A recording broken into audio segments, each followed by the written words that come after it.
thousands of government jobs have been made available in Gauteng. Job centers have also been set up across the province for people to walk in and apply for a variety of vacancies, from drivers to artisans, receptionists, and several other posts.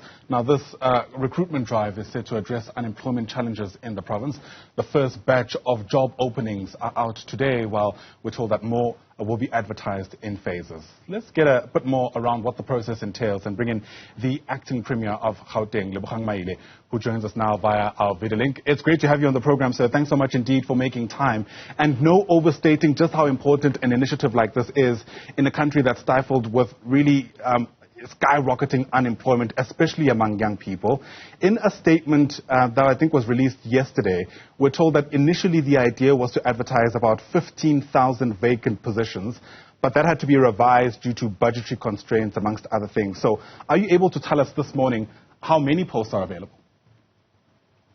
Good morning, and thanks for having us. Initially, the idea was to advertise about 8,000, not 15,000. I think for today we will be advertising about 3,000 jobs. As you have indicated, it's for different trades, and we require also diverse skills in different areas. And it's not just for young people. It's important to emphasize, though we would want to see more and more young people coming in. There are people who are in their early 40s, early 50s, who qualify for some of these jobs.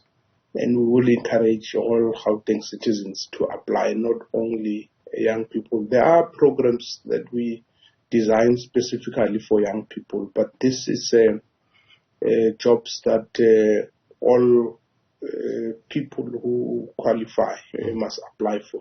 Okay, that's important clarity. Thanks for that. There's going to be questions around where these posts come from. Let me ask the question differently. Were these posts always available, or did the government in some way make it available, whatever that looks like? There will always be availability of posts. As you know, there's movements in government. Some people get promotions, others move to the private sector, others move to other spheres of government. It can be local government, national government, others relocate, go to other provinces. So there will always be availability of posts. Even with the posts that we have advertised, some of the people who are internal might apply because some of the posts are senior than what they are holding, and they might get promotion. You will still have to advertise. So there will never be a point where there will be 100% posts. And as you know, other people die, others go on retirement. So there will always be posts. It's not a question of saying that government has created them or government has not been filling posts. The only difference is that we have decided to scale up and add everything and have a huge campaign like we're having today and celebrate Youth Day differently and go to different areas to make people aware that there are these opportunities, and we want to see them taking them up. Sure. If there was always this kind of circulation of these posts, so to speak, there's going to be a question around why now? Why go down this particular route at this stage? And I don't know, why not 5 years ago, for argument's sake? There's always been advertising. If you can check newspapers 5 years ago, 3 years ago, 2 years ago, every weekend without fail. I know of one paper, Sunday Times, they have what they call a carrier section. Every Sunday without fail, government is advertising posts. Leave Gauteng government, go and check newspapers this weekend, and every day there are adverts from Mpumalanga, from Northwest, from Limpopo, from national government, from municipalities. The only difference is that a Department of Education, for instance, in Limpopo is advertising on its own, a Department of Economic Development. So the difference here is that we said, let's take everything that we have and put it in one basket and send a message that unemployment is a big problem in our country. Let us do something as a provincial government, but let's also mobilize other spheres of government, mobilize the private sector, because the problem of unemployment is huge. So with the number of jobs that we have, it will not solve it. We will still have to convince the private sector and everyone else to do something about it. But you can't preach what you don't practice. So, and that's the point. So the issue of why now and all that, for me, it's not. Yeah, I'll say it doesn't arise. Yeah, let me put it that way. Oh, sure. We rather say at least we are now moving at a faster pace, and that's the only difference. We are moving now at a faster pace, and it doesn't mean we have not been.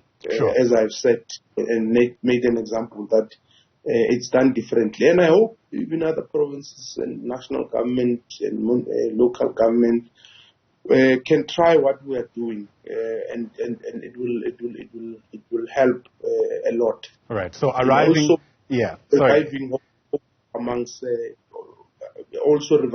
amongst our people that something has been done to deal with their plight. Apologies for interrupting you there. So arriving at the jobs fair in its current form has nothing to do with the fact that we're months away from an election, as an example.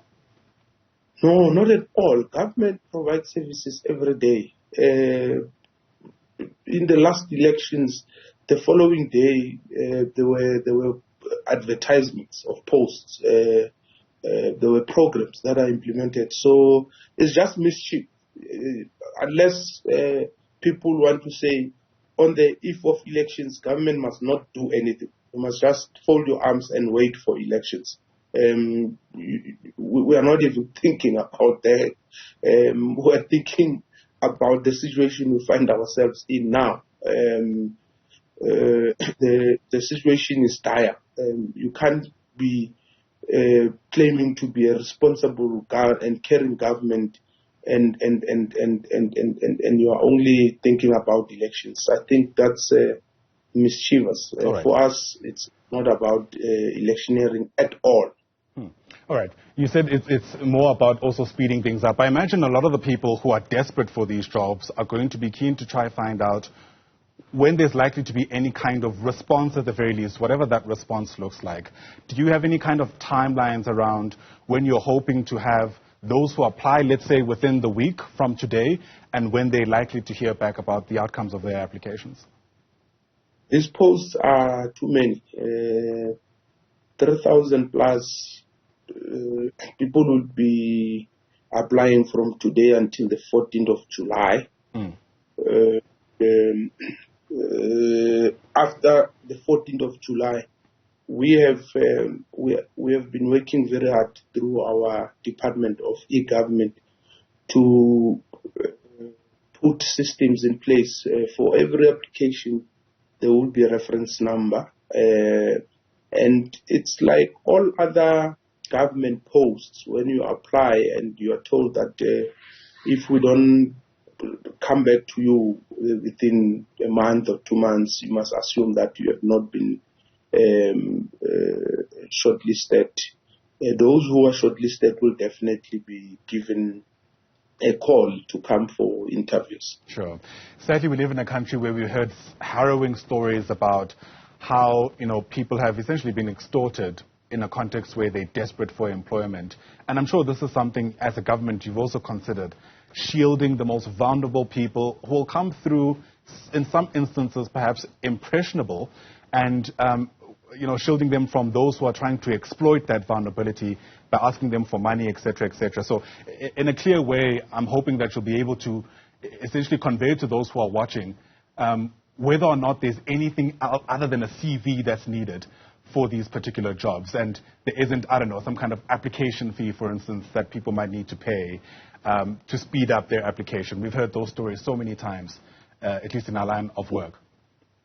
No, it's true. It's true. What you're saying is true. And that's why I would urge members of the public not to pay anything. No money is required. And that's why we even made the application process easier for people who don't have data, people who are unemployed, who can't afford. We've got our libraries throughout the province.